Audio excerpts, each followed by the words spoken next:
bon, cette opération aurait été possible dès les premières heures du coup d'État, c'est-à-dire faire une frappe chirurgicale ou faire intervenir un commando. Or, maintenant, là, si on fait intervenir un commando pour libérer Bazoum, ce qui est sûr, c'est qu'on ne retrouvera pas Bazoum vivant, c'est-à-dire même ceux qui le détiennent pourront l'achever. Ça, c'est le premier point. Deuxième point, il dit si vous envoyez l'armée sur le terrain, sur le territoire nigérien, cette armée risquera de rencontrer la population qui aujourd'hui est derrière les nouvelles autorités. Et là aussi, l'opération militaire, en réalité, n'est plus possible. Et du côté de la CEDEAO, curieusement, malgré tous ces éléments rassemblés, le dernier, ou disons la dernière réunion des chefs d'état-major des États membres de la CEDEAO, une date aurait été fixée. C'est ce qu'ils ont dit, et qu'ils iront en guerre, en fait. Ils vont envahir le Niger. Et donc, ma question était de savoir, est-ce que une intervention militaire est encore plausible et possible au Niger? J'ai envie de vous dire que rien n'est écarté parce que vous voyez la conviction farouche de la CEDEAO malgré les interventions de la société civile, des organisations des pays voisins à ne pas intervenir militairement. On se demande s'il n'y a pas un autre agenda caché. Olga Dinga, qu'est-ce qui vous rassure que finalement c'est Prigogine qui était dans cet avion? Puisqu'il avait des Alors, sosies, et ici on dit même certaines personnes qui portaient son nom justement pour des raisons de sécurité, il pouvait passer inaperçu, mais parce qu'il y a d'autres personnes qui pouvaient se représenter à sa place et qui portaient aussi son nom. j'ai Qu'est-ce envie de qui dire, vous rassure que j'ai envie finalement de il vous, est mort? j'ai envie de vous dire directement, c'est que tant qu'il n'y a pas eu d'ADN, il n'y a pas de certitude, tout simplement.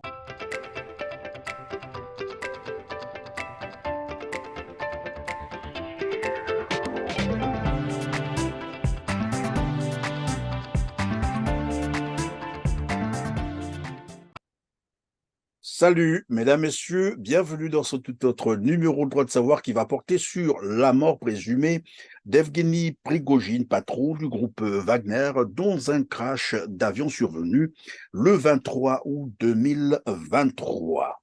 Quel avenir pour le groupe Wagner en Afrique et quel enjeu géostratégique pour l'Afrique? On en parle avec Olga Dinga, consultante sur l'actualité géopolitique chez Ziana TV. Bonjour Olga, merci d'être encore avec nous sur TLR TV. Bonjour, monsieur Christian Perrin, et bonjour aux internautes, et merci de m'avoir invité. Je vous en prie Olga. Alors, donné pour mort dans un crash d'avion le 23 août 2023, je l'ai rappelé d'entrée de jeu, cependant, des spéculations frénétiques suggèrent également qu'un deuxième avion aurait été vu sur le radar de vol en train de zigzaguer au-dessus de la même région où l'avion transportant Prigogine s'est écrasé. Peu après le crash, selon The Time of India, le second avion a fait demi-tour vers Moscou selon certaines données de suivi de vol, et a ensuite atterri. Des informations certes non confirmées, mais que vous inspire cet extrait de l'article The Time of India, dans un contexte où tous les médias ou presque misent sur l'hypothèse d'une mort présumée de Prigogine.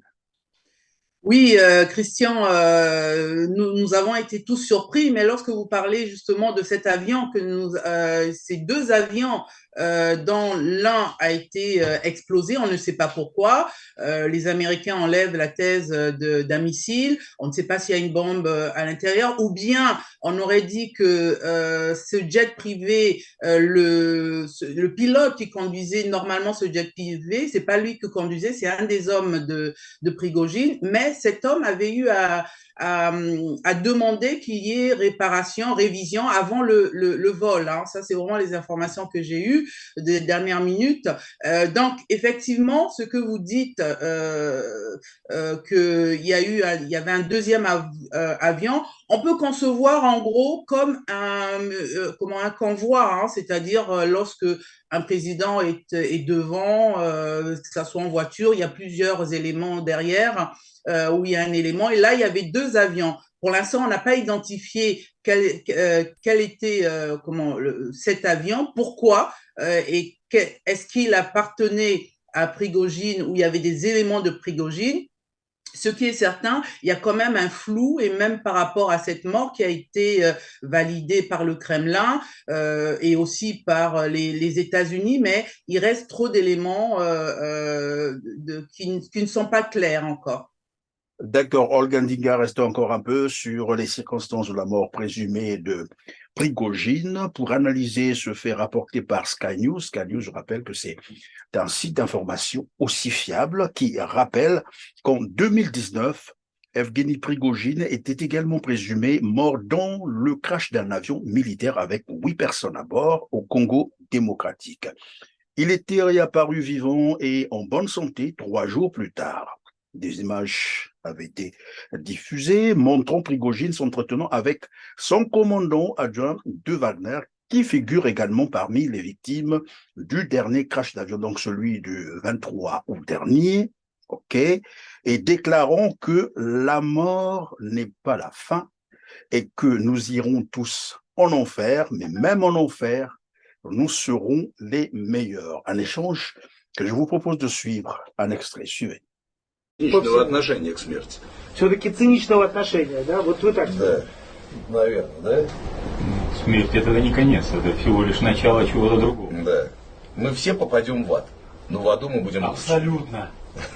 Voilà, alors Olga Ndinga, ma question, hein, après avoir suivi cet extrait, est-ce qu'on peut imaginer un scénario où le Kremlin, j'allais dire Poutine, hein, bien sûr, veut juste mettre Prigojine à l'ombre, dans un palais quelque part, en Russie, pourquoi pas, parce que devenu de plus en plus encombrant diplomatiquement parlant pour Poutine.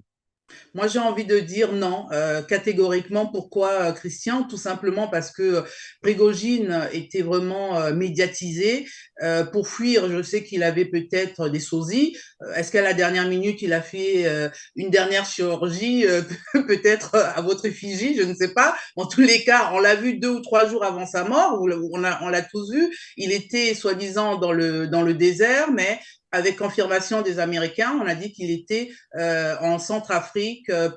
Après, il s'est rendu au Soudan et ensuite au Mali. Je ne crois pas en cette thèse, tout simplement parce qu'il avait été trop médiatisé, et on aurait eu sa trace par les Américains, par des satellites.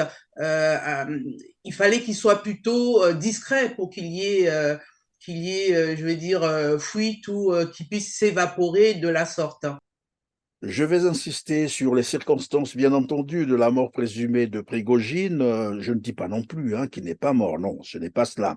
Mais simplement pour mieux comprendre un certain nombre d'éléments de langage où, par exemple, le comité d'enquête, je ne sais pas si vous avez lu cette information, a déclaré sur Telegram que les corps de 10 victimes ont été retrouvés sur le site de l'accident d'avion. Des analyses génétiques moléculaires sont en cours pour établir leur identité. Les enregistreurs de l'avion ont été saisis par les enquêteurs et un examen détaillé des lieux est en cours. Ma question, c'est de savoir, est-ce qu'à ce stade, on peut parler d'une certitude sur la mort de Prigojine? À ce stade, les Américains ont été conformes. Ils ont dit oui, les Russes ont dit oui, mais vu que non, mais les Américains ont analysé plutôt les circonstances de l'accident, oui, les mais ils n'ont pas circonstances, encore oui, les oui. éléments probants, c'est-à-dire les C'est-à-dire analyses, que les corps, parce qu'après, il faut les analyser pour comprendre si réellement c'est Prigojine qui était à bord. c'est normal qu'on puisse les analyser parce que Prigojine n'était plus n'importe qui. Hein, il était un peu le bras armé du Kremlin, en étant aussi le caillou dans la chaussure de Poutine. Et donc, à partir de là, il gênait un peu la diplomatie puisque il s'arrogeait toutes les victoires déjà en Ukraine et puis maintenant il était en territoire en Afrique, hein, envoyé par, c'est sans l'accord avec Poutine. Mais ce qui est sûr, c'est plus prudent effectivement de passer, c'est un processus normal de faire cette autopsie qui va permettre justement de finaliser concrètement, puisque on a eu dans les siècles des agents secrets, des personnalités qui se sont évaporées, qui ont pris plusieurs passeports, qui sont partis se la couler douce en Cuba ou autre. Donc effectivement, tout le monde est en attente de cela, même si au fond de nous, certains éléments et des symboles que Vladimir Poutine a pu laisser derrière lui disent plutôt qu'il est mort. Mais pour une confirmation, effectivement, il faut passer par l'ADN, bien entendu. Alors donc, une dernière question sur les hypothèses que nous sommes en train de poser. Après, on passera bien sûr pour comprendre l'impact, bien sûr, de la disparition de Prigojine sur l'avenir de son groupe en Afrique. Alors ici, je vais donc m'intéresser à l'article de Daily Mail qui rapporte qu'un groupe de réflexion nommé Ketten House, basé donc à Londres, a averti que même si un passager du nom de Yevgeny Prigojine était à bord, il est également connu que de nombreuses personnes ont changé leur nom en Yevgeny Prigojine pour dissimuler ces voyages. Une thèse plausible pour vous?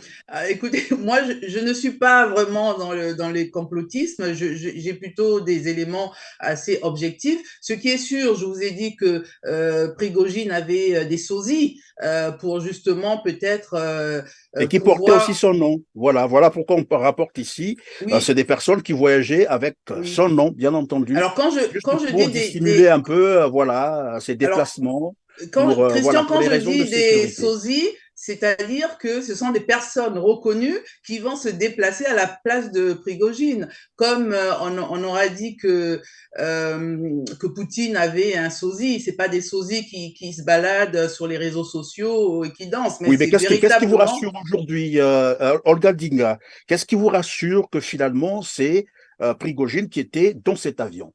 Puisqu'il avait des Alors, sosies, et ici on dit même certaines personnes qui portaient son nom justement pour des raisons de sécurité, il pouvait passer inaperçu, mais parce qu'il y a d'autres personnes qui pouvaient se représenter à sa place et qui portaient aussi son nom. j'ai Qu'est-ce envie de qui dire, vous rassure que j'ai envie de finalement il vous, est mort? j'ai envie de vous dire directement, c'est que tant qu'il n'y a pas eu d'ADN, il n'y a pas de certitude, tout simplement. Ah, donc on En, reste encore en, sur les en, hypothèses. on reste encore plus ou moins des hypothèses nuancées qui permettent de pouvoir étayer un chemin. Mais vous savez que dans un État, le Kremlin a eu à annoncer cette mort. Les Américains ont eu effectivement annoncé cette mort, mais il y a toujours des pincettes. Donc, en tant qu'observatrice, effectivement, nous sommes aussi sur cette garde, bien entendu. Voilà, alors donc en attendant bien entendu la déclaration de sa famille, pourquoi pas son enterrement, parce que ce sont là aussi des éléments probants pour avoir une certitude de sa mort. Parlons maintenant de l'impact de sa disparition. Bon, ici on prend l'hypothèse selon laquelle il serait mort. Hein, on reste sur cette hypothèse. Alors si réellement il est mort, quel impact cela pourrait avoir sur, bien entendu, l'avenir de son groupe Wagner en Afrique, sachant que ce groupe est bien implanté en Afrique, notamment pour la sécurité de certains chefs d'État. Alors, il faut dire effectivement que même si on a l'air de pouvoir passer outre en disant que il n'y a pas d'impact, il n'y a rien qui se passe, la vie continue. Prigojine était quand même un sacré personnage, c'est-à-dire que il allait mener des actions directement auprès des présidents et proposer ses services qui lui permettaient, en dehors du budget qui lui avait été consacré même au niveau du Kremlin, de pouvoir faire asseoir et recruter d'autres militaires. Donc, pourquoi l'Afrique? Parce qu'il était payé avec en monnaie d'or d'échange et qui coûtait vraiment extrêmement qui était beaucoup. Donc, ce qu'il y a, c'est que ce que j'ai envie de faire paraître, c'est que on parle de Prigojine en tant que mercenaire. Il faut dire que effectivement, il est passé. C'est pas un enfant de cœur. Prigojine, il a fait plusieurs fois la prison. Il a été récupéré par Poutine, qui lui a donné pas mal de marchés, de la restauration militaire. De la police et du service public, plus il a eu à ouvrir en 2014-2013 une société de cybercriminalité qui c'est des trolls qui sont là c'est une société d'hackers d'influence pour pouvoir renverser des États, des démocraties et autres. Donc Prigojine sur le terrain de l'Afrique va tout de même manquer en termes de communication parce que la communication que 2.0 que Prigojine avait pris l'habitude de s'exhiber dans les réseaux sociaux permettait également aux autres partenaires même si parfois ils pouvaient ne pas être en contact avec Prigojine, faire brandir ce côté nous avons peut-être des alliés qui sont prêts à intervenir. Je pense que c'est plutôt sur ce point-là qu'il faut regarder. Maintenant, pour la Centrafrique, par exemple, où Prigojine était vraiment installé, il faut savoir qu'est-ce qu'il va être fait, puisque vous savez que lors de la mutinerie de Prigojine, ce que Poutine avait demandé, c'était tout simplement que Prigojine, les éléments de Prigojine puissent réintégrer l'armée régulière. Et il y a certains éléments qui avaient fui également en Afrique, en Centrafrique. Donc peut-être il pourrait avoir des très causes de vite, oui, parce résistance. que à ce niveau-là, très vite, je crois que le groupe s'est reconstitué parce que dernièrement, on l'a vu en Afrique en train de faire une déclaration, juste avant même le crash. Oui, On a vu Prigojine en train de faire une déclaration en vous Afrique. avez Cela veut dire que le groupe s'était reconstitué et qu'il avait encore la main mise sur le groupe. Non, c'était un accord, c'est-à-dire que lors de la mutinerie, lorsqu'il descend sur Moscou, voulant descendre sur Moscou, il est pas bien vu, il n'est pas du tout considéré et c'est une trahison pour Poutine. Et donc il y a des accords qui sont validés entre eux. Jusqu'à présent, ça n'a pas été vraiment accepté. L'un des accords, c'était que Prigojine quitte le territoire ukrainien, la majorité de ses éléments, et puisse aller en Afrique.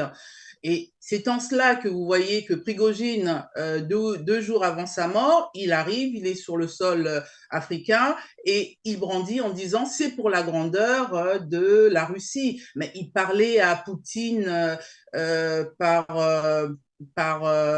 réseau interposé, puisque je pense qu'il devait avoir des soupçons sur les intentions de Oui, Poutine mais vis-à-vis dans de tous les lui. cas, Olga, Prigojine avait toujours déclaré qu'il n'avait jamais fait un coup d'État contre, ou qu'il n'avait pas intenté un coup d'État contre Poutine, jamais contre Poutine. Même s'il avait des petits soucis avec ses homologues russes, bien entendu, notamment des officiers de l'armée russe, mais il a bien dit et répété qu'il n'avait rien contre Poutine. Dire et répéter qu'il n'a rien contre Poutine, ça ne veut rien dire. c'est qu'aux yeux du monde entier, il a fait cette marche pour aller vers Moscou. Et ça, c'était aussi la trahison par rapport à Poutine. Bien entendu, Poutine, au fond, on sait qu'il n'a peut-être rien contre lui, mais son côté indiscipliné a agacé, puisque dans tous les journaux internationaux, on a parlé de la faiblesse de Poutine, on a voulu le pousser pour voir s'il allait effectivement sanctionner Prigojine tout de suite après ou l'éliminer. C'était aussi un piège parce que ça mettrait à porte-à-faux Poutine par rapport aux droits de l'homme, par rapport à un certain... Pardon, Olga, vous êtes en train de dire, enfin, on va dire, hein, je peux me tromper, après vous me direz si ce n'est pas juste ce que je dis. Vous êtes en train de nous dire que finalement, derrière se cache Poutine, c'est ça? C'est-à-dire que c'est une corrélation faite par tous les médias, d'accord? Cette corrélation Oui, faite mais les par tous les médias, c'est en médias, c'est fonction de leur ligne éditoriale aussi, hein. Et ça, il faut toujours tenir en compte. Ça peut être aussi pour l'instrumentalisation, ça peut être aussi pour pousser, en fait, les autres en erreur. Voilà pourquoi je tout, rappelle tout, que chaque média a une ligne, bien sûr, à oui, respecter. oui, tout est Donc, on ne peut pas prendre possible. ça pour monnaie comptante plutôt. Christian, ce que je vais vous dire, c'est que tout est possible dans ce genre de cas. La majorité des médias ont quand même annoncé la mort de Prigojine, puisque le Kremlin a eu à l'annoncer, les États-Unis ont eu aussi à l'annoncer. Ce qu'on voit par là, c'est la main de Poutine. On se dit que ce serait la main de Poutine parce que c'était sur le territoire du Kremlin, donc c'était à Moscou. Il était de Moscou pour aller à Oui, Saint-Pétersbourg. mais moi, je veux qu'on Oui, reste un allez-y. instant.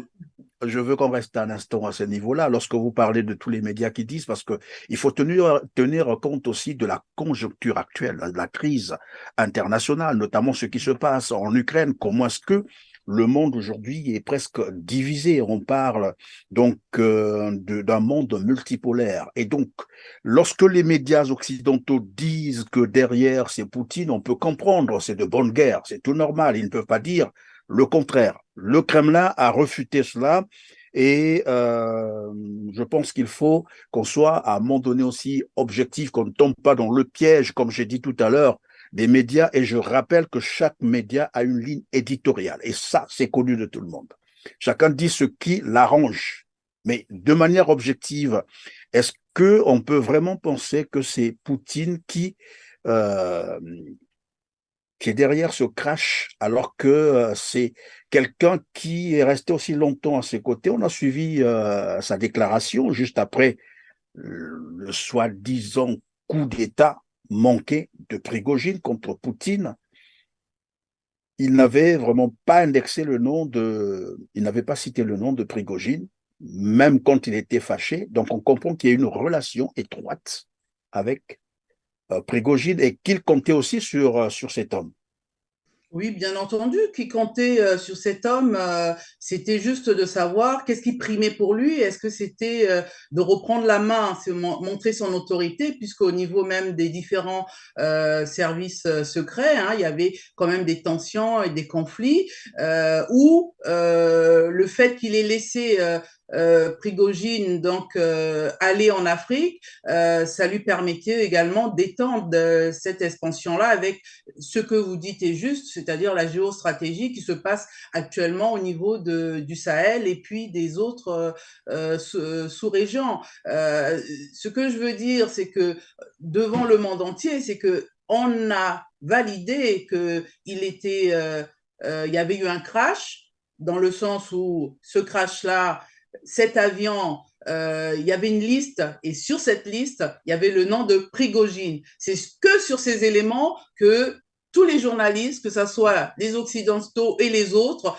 puissent s'appuyer pour pouvoir étayer leurs arguments. Maintenant, on sait bien qu'il y a plusieurs dimensions. Cela, Christian, ne nous le cachons pas, puisque pour l'instant, tant qu'on n'a pas l'ADN, on ne sait pas ce qui est étonnant, c'est de savoir que Vladimir Poutine avait quand même, c'est-à-dire que Prigojine avait fait quand même un bon job au niveau de l'Afrique et que ce job continue au vu au su de tout le monde. Bien entendu qu'au niveau de l'Ukraine, c'était assez sensible parce que là, il y avait l'armée régulière et les hommes de Prigojine qui se prenaient en queue de poisson, et il y avait aussi des tensions parce que Poutine avait mis le budget donc de Prigojine au niveau de l'armée de l'armée régulière.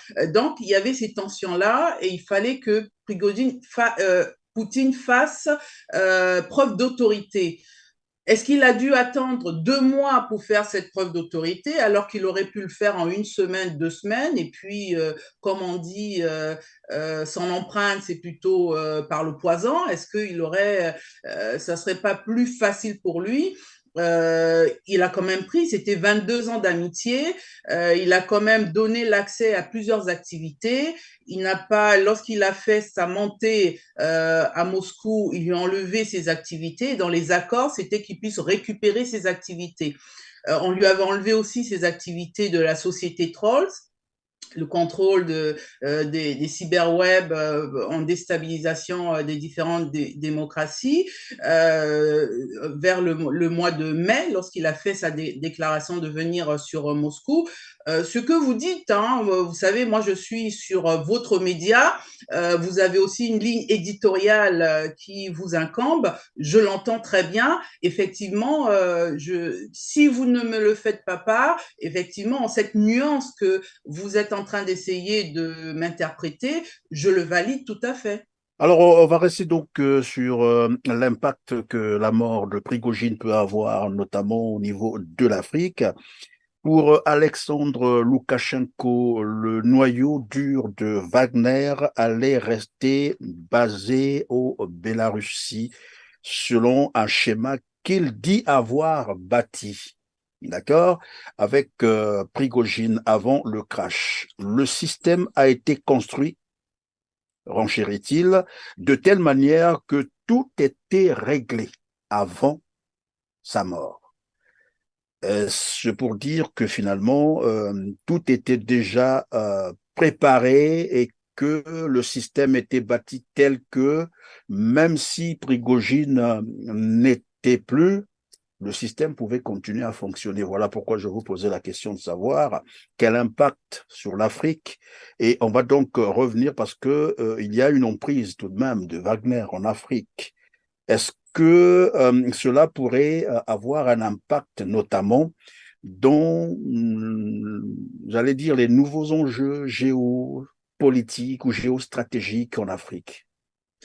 Les nouveaux enjeux, si effectivement la mort de Prigojine est attestée par cet ADN, effectivement, c'est-à-dire qu'il y a plusieurs agences de mercenaires qui sont déjà sur le territoire, sur sur le terrain des opérations, qui vont qui vont se faire faire leurs propositions des plus offrants pour effectivement je veux dire remplacer Wagner en termes de renseignement. Il faut savoir que Wagner en tel n'existe pas forcément. Il avait une société et Wagner, c'est un groupe paramilitaire qui permet justement de pouvoir faire du renseignement et du contre-espionnage au niveau de l'extérieur. Et à partir de ça, il y a plusieurs éléments qui peuvent faire ce Mais contre-espionnage. pardon, Olga, est-ce que vous êtes en train de nous dire que finalement, le groupe Wagner ne tenait qu'à la tête de Prigojine, c'est ça? Alors qu'il y a bien d'autres personnes aussi, même si ces personnes ne s'affichaient pas trop. Alors Wagner, Prigojine était le patron de Wagner officiellement. Officieusement, je dirais qu'il y a Outskin qui lui était, on dira, la tête pensante, puisque lorsque Outkine avait déjà fait des opérations en Syrie et autres, et quand il revient à Moscou, c'est là qu'il s'associe à Prigojine pour pouvoir créer Wagner. Prigojine ayant déjà un bon appui avec Poutine, donc on ne saura jamais est-ce que Poutine lui a ouvert les portes pour justement s'associer à Outkine pour créer Wagner. Ce qui est sûr, ce que j'ai envie de vous dire, c'est que Prigojine faisait partie également des éléments du Kremlin. C'est ce que je suis en train de vouloir vous dire. Même si Prigojine, lui, en tant que personne, il avait quand même une personnalité atypique qui pouvait fédérer un certain nombre de personnes de par son côté assez belliqueux, arrogant, indiscipliné. Les gens voyaient ça un peu pour tenir tête, mais c'est un semblant de tenir tête à Poutine, mais les gens, ça libère la parole aux personnes. Mais il ne faut pas se leurrer. Ce service Wagner, il y a plusieurs services Wagner. Lorsque Prigojine est sur le théâtre des opérations, il dit bien qu'il a à peu près 25 000 hommes avec lui pour mener le travail que Poutine lui aurait assigné. Et c'est pour ça qu'on reste un peu circonspect, parce que la mort de Prigojine pose pas mal de questions, puisque dans cette période géostratégique où il y a eu successivement des putschs, des remplacements pour en souveraineté des États africains, et que un accord a semblé être déjà mis en place avec Prigojine, c'est-à-dire que d'accord, il quitte l'Ukraine pour être sur l'Afrique, et tout d'un coup, on apprend sa mort, alors qu'on sait bien qu'il y a un grand travail qui reste à faire d'influence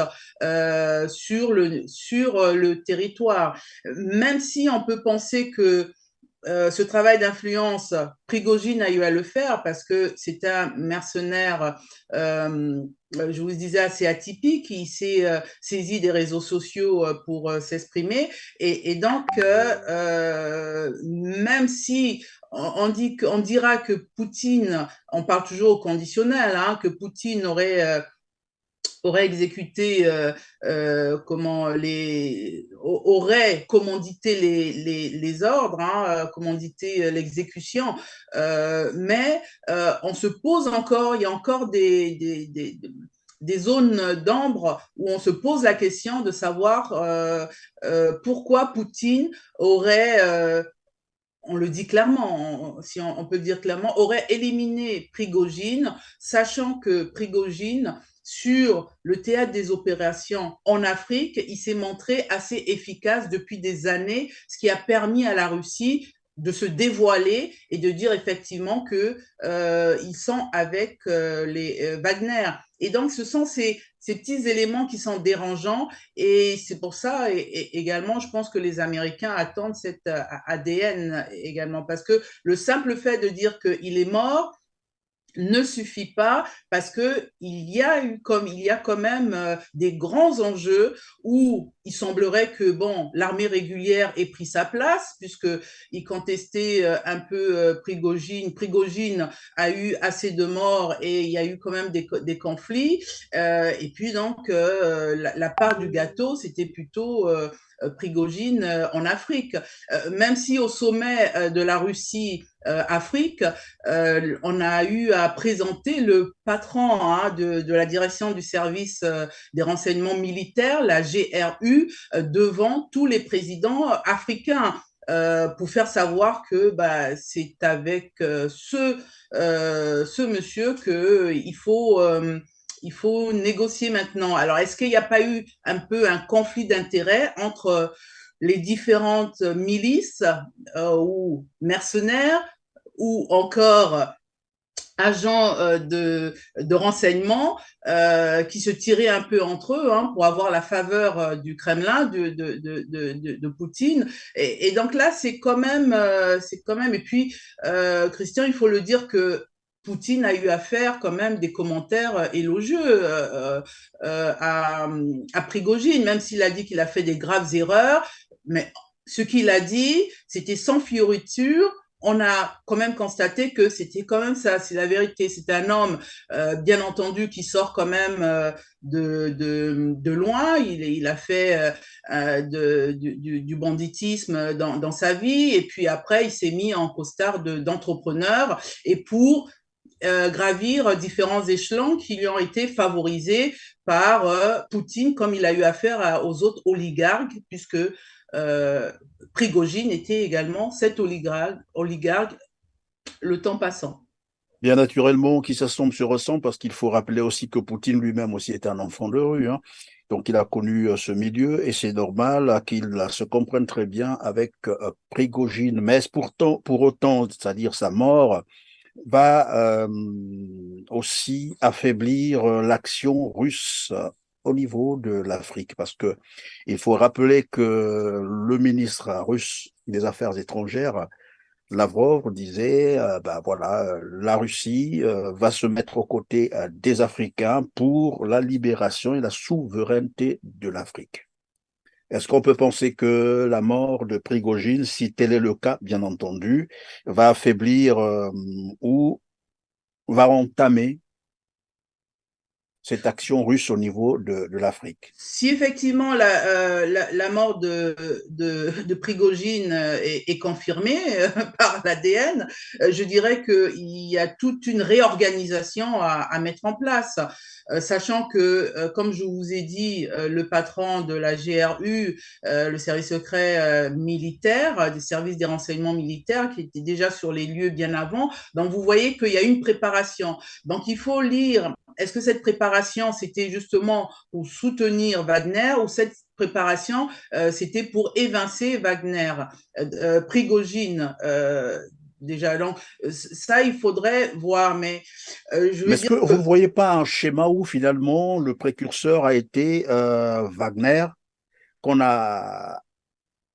avancé en Afrique, et une fois les positions consolidées, que la Russie officielle se mette à s'installer finalement en Afrique? justement la préparation, c'est-à-dire que lorsque vous envoyez une personne en mission, euh, il est envoyé, et quand il devient un peu gênant et qu'il a un peu plus d'aura et qu'il a un peu moins de discrétion, je voudrais dire, on va lui dire merci pour le service rendu. On va constater le service rendu, merci pour le service rendu, et voilà, et le service continue, et la diplomatie continue, et les renseignements continuent, et les enjeux géostratégiques continuent. Lorsque nous parlons de Wagner, c'est vrai qu'aujourd'hui, dans l'hypothèse où, je rappelle, hein, Prigojine serait mort, bien entendu, est-ce qu'en dehors de Wagner, du groupe Wagner, vous pensez que d'autres groupes, ou bien ça sera carrément la fin entre, c'est-à-dire de ces contrats entre ces pays africains qui avaient cru en Wagner, Alors c'est ou vrai que il y a Wagner d'autres a fait, alternatives? c'est vrai que Christian Wagner a fait un travail immense en faveur du Kremlin, puisque eux, ce sont des sociétés militaires privées, ce qu'on appelle communément des SMP. Et vous savez qu'il y a plusieurs sociétés paramilitaires en cours et en vogue. Notamment, vous avez la Redoute, vous avez aussi Convoy, vous avez le Patriote, vous avez également Enot. Donc, toutes ces sociétés paramilitaires vont justement vouloir commercialiser proposer leurs services au niveau des présidents africains pour leur sécurité, puisque on est dans des temps modernes où je dirais que la figure de Prigojine, ce qu'on retiendra, c'est qu'il a démocratisé la figure du mercenaire. et il a mis le mercenaire dans les grands enjeux géopolitiques. Et ce qu'on voulait nous cacher avant, les Bob Dina, des choses comme ça, des choses assez opaques, floues, et ce que les gens ont apprécié aussi en ce Prigojine, c'est ce côté sincérité, honnêteté, de pouvoir dire, voilà, nous sommes ces hommes, nous allons en guerre pour ça, et il n'a pas eu de langue de bois pour dire les choses. Maintenant, nous savons que ces temps que nous vivons, ces temps modernes, nous ne pourrons pas faire sans ces sociétés de paramilitaires. Tout simplement, Christian, j'ai envie de vous dire, parce que les budgets ont été réduits au niveau de beaucoup de pays, que ce soit l'Europe et autres. Et donc, on professionnalise les militaires. Il y a des militaires qui ont été dans des services de renseignement et qui, comme à l'image de Outkin, qui lui-même était colonel au niveau des services secrets de Poutine, qui a démissionné pour pouvoir, avec Prigojine, monter sa boîte. Donc, sachez que tous ces oligarques qui ont des milliards avec eux, ils ont tous plus ou moins des milices. C'est celui qui aura le plus un contrat conséquent qui pourra non seulement recruter un certain nombre de milices qui iront sur les territoires, sur les théâtres des opérations, faire des choses. Ce que je voudrais apporter en plus de cela, si vous me permettez, Christian, c'est que ce qu'on va voir actuellement, c'est que premièrement, je vous ai dit qu'on ne pourra plus faire sans ces mercenaires. On sait qu'on nous a caché trop de temps que ces mercenaires étaient liés à chaque État. Là, en l'occurrence, lorsqu'on parle de Prigojine, on parle du Kremlin. Il y a d'autres États également. Donc ça, c'est le Comme vous premier l'avez point. rappelé tout à l'heure, Bob Denard, on a connu aussi les Blackwater pour les États-Unis. Voilà. Et donc, en réalité, ça existe un peu partout. Voilà. Oui. Oui, donc je vais dire que le tournant, ça serait de savoir si ces mercenaires vont être aussi belliqueux que le personnage atypique de Prigojine. Hein, voyez-vous, ou bien on les entendra plus parler, ça sera vraiment dans le secret. Et ça sera aussi un problème parce que malgré les désactions de certains éléments de Prigojine, dans la tête pensante aussi Outkin, parce que c'était pas un enfant de cœur, hein, ce monsieur-là, il avait comment, il mettait en hauteur le Troisième Reich, mais c'est de savoir si ces milices, ces mercenaires, s'ils ne sont pas en lumière comme Prigojine a eu à le mettre dans les réseaux sociaux, si au niveau des contrats en Afrique, est-ce qu'il n'y aurait pas le droit de l'homme ne serait pas bafoué un peu plus, puisqu'il y aurait une guéguerre entre ces différentes sociétés paramilitaires, même si c'est le Kremlin ou Poutine qui sera à la tête, c'est plutôt ce côté que je peux craindre un peu, mais Kremlin est c'est un système bien huilé, hiérarchisé, et je pense que Prigojine restera dans les mémoires de plusieurs mercenaires en tant que cet homme mercenaire qui s'est dit aux yeux du monde, je suis le mercenaire et j'irai aider l'Afrique pour sa souveraineté. Et c'est ce que on retiendra. Et bien entendu, vous savez, on n'est pas tous bien nés, mais le fait que Poutine ait pris Prigojine sous son aile, c'est quand même, il a bien vu le profil, il avait bien eu le dossier de Prigojine qui sortait de prison, tout ce qu'il a eu faire, tout ça. Mais je pense il voulait un homme comme lui à ses côtés, qui était aussi honnête, franc, direct. Il lui a laissé il lui a laissé cette ampleur de s'exprimer jusqu'au moment où il y a de cela l'année dernière, au micro d'une journaliste, Poutine disait les Wagner, je les laisse. C'est une société privée, donc je les laisse faire ce qu'ils ont à faire comme mission, mais je ne transigerai pas si ils commettent des erreurs. Ce que je vais rappeler aussi par rapport à ça, excusez-moi, c'est que les États africains n'ont pas attendu Wagner pour se prendre en main, qu'il y ait une sorte de conscience, d'éveil de conscience et autres.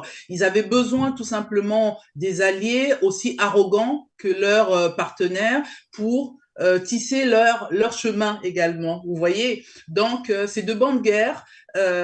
Tous ces jeux qui se jouent en géostratégie pour que l'Afrique aussi puisse s'exercer, prendre de l'expérience et de l'expertise en termes de diplomatie, en rapport de force. Et donc, effectivement, Prigojine restera dans la tête des gens de cet homme qui a servi d'outil, d'instrument aussi, de rapport de force avec d'autres partenaires pour leur souveraineté. Voilà, donc je retiens que finalement la mort de Prigojine n'arrêtera pas cet élan de souveraineté qu'expriment évidemment les Africains parce qu'ils auront la possibilité, c'est ce que j'ai cru comprendre, de traiter avec d'autres sociétés militaires privées qui existent encore en Russie. De l'évolution de la crise au Niger. Aujourd'hui, nous sommes bien entendu le 26 août 2023, sachant que la transition, sinon les nouvelles autorités du Niger ont annoncé une transition de 3 ans, de gouvernement déjà installé. Et bon, voilà, au niveau de la CEDEAO, on continue, c'est vrai, à aboyer pour dire qu'on va intervenir militairement. Absolument, il faut le faire. C'est un coup d'État de trop. Et nous avons eu aussi une information, bien que démentie par Paris, qui aurait demandé l'autorisation de survol du territoire nigérien, à une demande qui a été d'ailleurs rejetée. Et voilà, est-ce qu'on peut, en quelques mots, résumer la situation actuelle du Niger? La probabilité d'abord de l'intervention militaire, est-ce que vous pensez qu'elle pourrait encore avoir lieu? Et de l'autre côté, la posture de la France qui, finalement, si cette information est crédible et juste, pourquoi la France aurait-elle voulu ou veut-elle intervenir elle-même cette fois-ci avec son armée, si c'est le cas, bien entendu. Voilà. Pourquoi? Ce qui est sûr, c'est que ça met du sable dans la roue, c'est-à-dire que ce que les Algériens ont eu à dévoiler, soi-disant toujours au conditionnel, que la France aurait demandé la permission de survol au Niger, de survol pour survoler en fait leur territoire et passer peut-être au Niger. On se pose la question, le pourquoi. Mais souvenez-vous, Christian, il me semble qu'au Mali, lorsque la France a eu à survoler peut-être 2 ou 3 ou 4 fois le Mali, la France avait démenti également, avait démenti le survol du Mali, alors que le ministre des Affaires étrangères du Mali était Oui, campé sur ses il positions. disait disposer des éléments qu'il a Voilà, d'ailleurs, voilà. il a même Donc, porté plainte contre la oui, France, oui. d'accord. Donc, je pense, soit, je ne vois pas pourquoi l'Algérie aurait à dire ça, si ce n'est pas vrai. Ce qui est sûr, c'est que peut-être ça aurait pu être dans les échanges, peut-être ça n'a pas été d'une manière formelle, mais juste le fait de l'avoir dit, bon, ils ont pris ça en leur faveur pour communiquer l'Algérie. Et là ça met encore un peu plus du sable dans la roue parce que la France n'est pas dans une bonne situation et ne fait qu'enflammer à partir de ces révélations successives qui montrent que la France veut absolument, ne veut pas du tout laisser le Niger et veut absolument une intervention dans son ami Ouattara, qui lui dit même qu'il y a eu des réserves déjà de 3 mois si la guerre perdurait. Donc vous voyez que nous avons vraiment des personnes qui sont déterminées à pouvoir en fait détruire aussi un peuple, parce que le peuple du Niger a montré depuis ce début de cette crise du putsch être aux côtés des putschistes.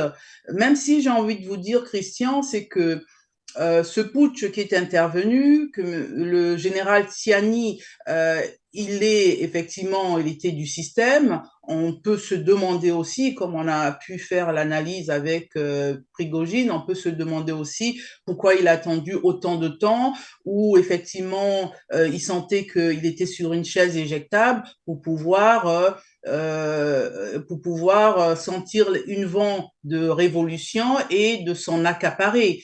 Ce que j'ai envie de vous dire, c'est que les intentions, les ambitions de chaque personne, le peuple s'en sert pour lui-même. C'est-à-dire, quel que soit ce que Tiani a comme ambition dans la tête, ce qui est sûr, c'est que le peuple va lui donner la direction ensuite. C'est-à-dire que même s'il n'était pas, au sortir de ça, de ce putsch, il ne savait pas trop sa direction, le peuple a su lui dire, eh ben, tu vas être notre homme de prête-main pour pouvoir parler en notre nom.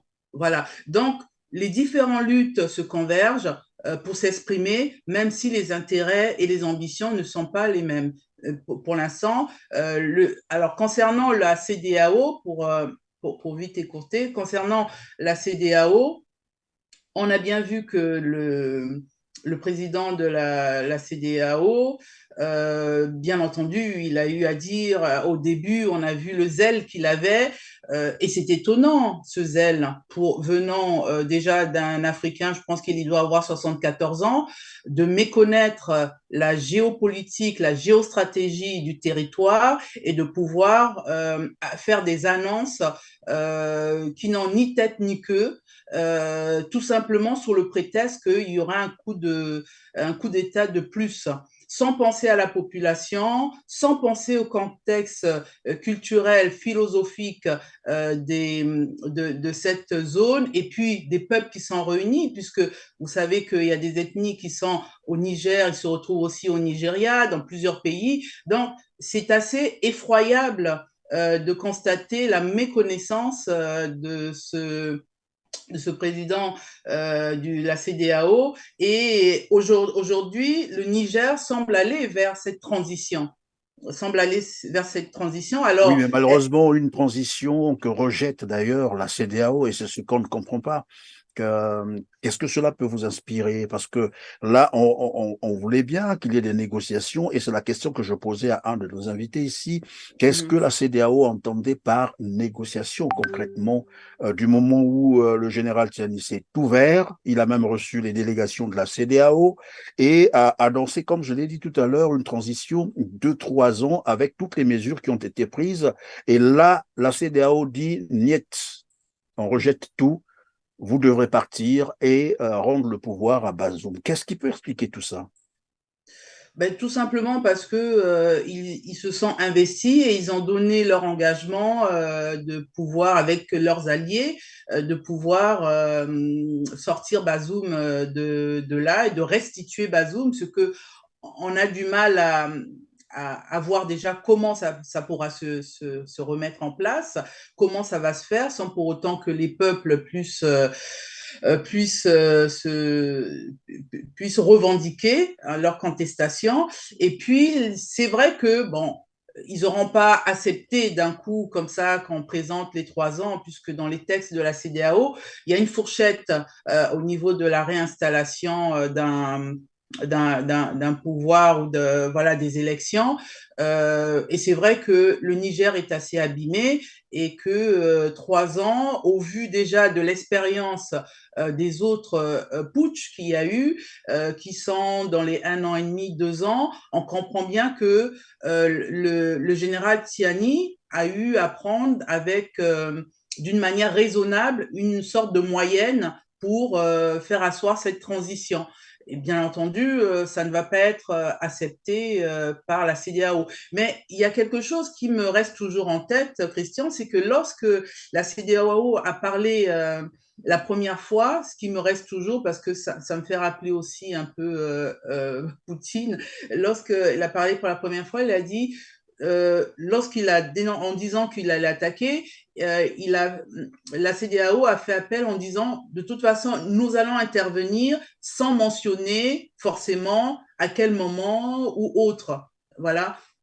Donc ça aussi, il faudrait que le peuple du Niger fasse attention. Est-ce qu'il y aura des unités d'élite spéciales qui, à un moment donné, est-ce qu'ils seront aidés par les États-Unis, autres, pour détecter, vous savez, avec les satellites, on peut détecter la chaleur humaine, on peut détecter où sont placés les gens, mais il me semblerait difficile parce que la présidence du Niger se trouve sur le camp du Niger. Donc, pour arriver à la présidence, il y a toute une base militaire qu'il faut franchir. Et donc là, ça serait... donc, au Oui, mais jour de dans tous maintenant, les cas, on peut penser à une frappe chirurgicale, comme ils le disent eux-mêmes. Et je suivais d'ailleurs un spécialiste, disons un ancien colonel français, qui intervenait au cours d'une émission, qui disait, bon, cette opération aurait été possible dès les premières heures du coup d'État, c'est-à-dire faire une frappe chirurgicale ou faire intervenir un commando. Or, maintenant, là, si on fait intervenir un commando pour libérer Bazoum, ce qui est sûr, c'est qu'on ne retrouvera pas Bazoum vivant, c'est-à-dire même ceux qui le détiennent pourront l'achever. Ça, c'est le premier point. Deuxième point, il dit si vous envoyez l'armée sur le terrain, sur le territoire nigérien, cette armée risquera de rencontrer la population qui aujourd'hui est derrière les nouvelles autorités. Et là aussi, l'opération militaire, en réalité, n'est plus possible. Et du côté de la CEDEAO, curieusement, malgré tous ces éléments rassemblés, le dernier, ou disons la dernière réunion des chefs d'état-major des États membres de la CEDEAO, une date aurait été fixée. C'est ce qu'ils ont dit, et qu'ils iront en guerre, en fait. Ils vont envahir le Niger. Et donc, ma question était de savoir, est-ce que une intervention militaire est encore plausible et possible au Niger? j'ai envie de vous dire que rien n'est écarté parce que vous voyez la conviction farouche de la CEDEAO, malgré les interventions de la société civile, des organisations des pays voisins, à ne pas intervenir militairement. On se demande s'il n'y a pas un autre agenda caché que personne ne sait, puisque depuis lors, ils auraient pu au moins valider. Et tant que Issom Bazoum, tant qu'il n'a pas renoncé, puisque je vous fais, vous savez que Bazoum n'a pas renoncé à son pouvoir, à son siège de président, et on prend ça comme argent comptant pour dire, ben, tant qu'il n'a pas, il n'a pas renoncé, il y a un président qui est pris en otage. Donc, qui veut sauver le soldat Bazoum. Donc, tout est mis en orchestration de communication pour faire savoir. Bon, vous avez vu que récemment, on a fait intervenir pour qu'on puisse, voilà, qu'il y ait un peu des mouchoirs pleurés, la fille de Bazoum, qui, je ne sais pas où elle était depuis tout ce temps, elle a surgi tout d'un coup depuis longtemps en se disant, bon, il faut libérer mon père, en parlant du bon bilan de son père et autres. On ne conteste pas forcément qu'il y ait un bon bilan ou pas.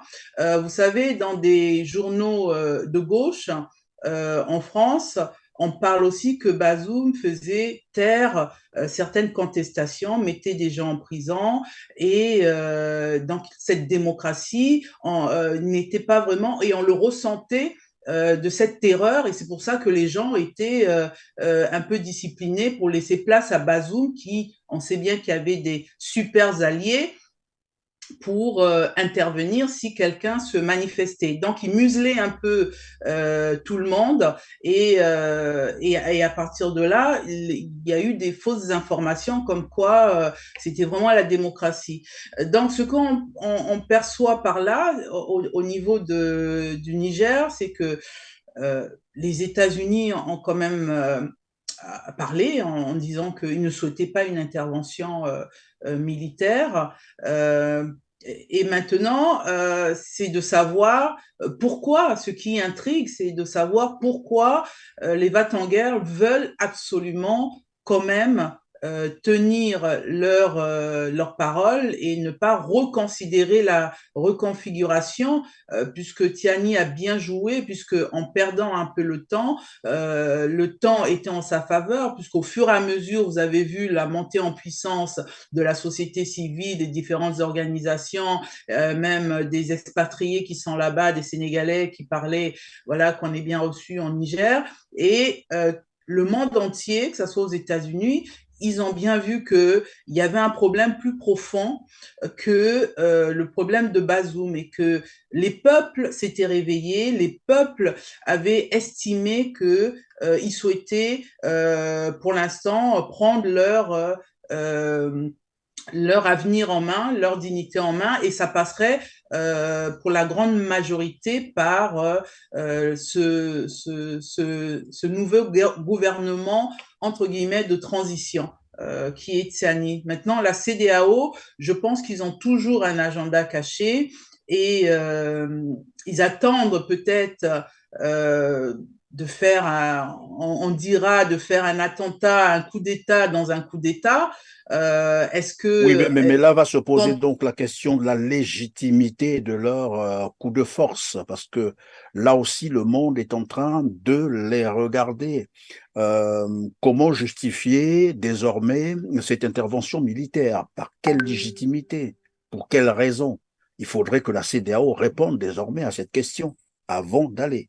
la CEDEAO reste campée sur ses positions. Vous avez vu, malgré que le monde entier dit qu'il ne faudrait pas d'intervention militaire parce que ça va déstabiliser cette région, on a bien vu en Libye ce qui s'est passé, et tous ces groupes djihadistes remontent donc dans l'espace sahélien, et donc vous avez bien vu que ces jours-ci, il y a eu des tueries, hein, des affrontements, hein, que ça soit au Burkina Faso, et donc la CEDEAO n'en démord pas. C'est pour ça que je vous dis, est-ce qu'il y aurait-il un agenda caché?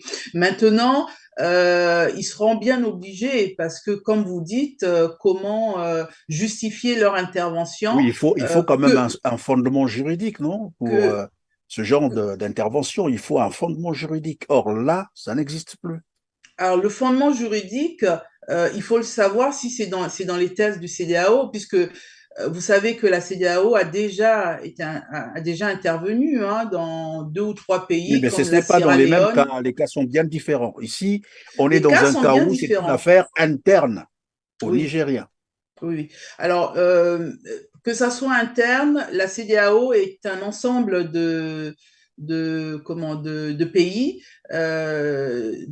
Et ce qu'on souhaiterait pour la CEDEAO, c'est que ça soit pas une CEDEAO politique, mais une CEDEAO des peuples. Voyez-vous, c'est-à-dire que là, actuellement, comme le peuple est en train de s'annoncer et en train de réclamer, c'est fichez-nous la paix, nous avons nous voulons notre destin en main et nous ne voulons pas une mainmise étrangère puisque c'est ce sentiment qu'ils ont. Donc la CEDEAO, soit qui joue un jeu à perdre un peu le temps, au vu peut-être d'un certain nombre de contrats et d'engagements avec des tierces alliés, pour que ça puisse soit s'évanouir ou soit ils auraient un agenda caché. Mais comme ils font partie aussi des Nations Unies, il serait difficile qu'ils puissent intervenir comme souhaitaient d'autres alliés, par exemple, seuls avec peut-être 2 ou 3 pays, le Nigeria, la Côte d'Ivoire, le Mali. Donc, c'est fou. Tiani a reçu un certain nombre de délégations. Il a très bien fait, Tiani, puisque à un moment donné, on parlait que justement Bazoum était menacé. Vous vous souvenez de morts par famine, par le fait qu'il n'était pas bien traité, et il a bien reçu une délégation, on a bien vu Bazoum, et je pense que là, ils ont joué une carte en leur faveur qui, normalement, devait sceller toute autre chose, toute intervention. Et je pense que c'est aussi la négociation diplomatique avec les États-Unis qui ont abouti à cela, et aussi les circonstances des enjeux qui se passent actuellement. En tout cas, merci donc d'avoir été avec nous. Olga Ndinga, je rappelle que vous êtes consultante sur l'actualité géopolitique chez Ziana TV. Merci de nous avoir encore visités aujourd'hui. Merci à vous. Je vous en prie, mesdames, messieurs, merci de nous avoir suivis. Comme d'habitude, c'est juste vous rappeler de cliquer dans le cas où vous avez oublié sur le petit pouce levé en bas de cette vidéo et de partager massivement cette émission pour nous aider finalement atteindre un plus grand nombre de téléspectateurs. On aime bien vous lire aussi en commentaire. Dites-nous ce que vous pensez de cette émission. Sur ce, on se dit au revoir et à très bientôt. Merci.